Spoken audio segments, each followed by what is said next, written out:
A major environmental report has found that wildlife is declining at an alarming rate across the globe. In Scotland, the numbers of one Arctic seabird have fallen by more than 60%.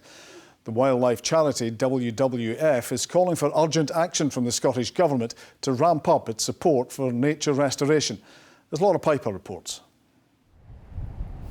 Fighting for survival, its numbers dwindling. Along Scotland's coast, the Arctic skua is at a critical point. Today, it's being used as a warning to the world that global wildlife populations are in freefall. Basically, they're not producing enough young each year to kind of replace themselves. And that's all linked to the struggles that seabirds in the Northern Isles have been facing with not finding enough food to feed to their chicks. And that in itself is kind of linked to climate change. So one potential solution, one thing that can help, is to designate areas of sea as marine special protection areas. So there's about a dozen sites around Scotland that have been proposed, but none of them have been designated yet. And about half of those have skuas nesting around them in those areas. It's a solution backed by the WWF's Living Planet report, which for the first time presents new evidence that things can be turned around. It shows that forest elephants in Ghana have already seen a population increase of around 100% following legal protection.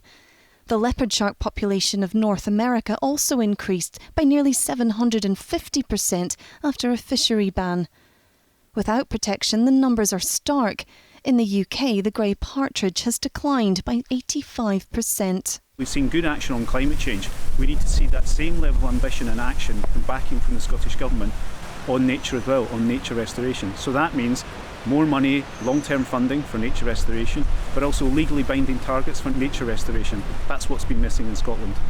Well, at the moment, we're not looking at the legally binding target aspect of things. But part of that is because we are doing so much, particularly on the biodiversity front. We are in a good place because a lot of the proposals that we're making in terms of tackling climate emissions will also have an enormously positive benefit on biodiversity.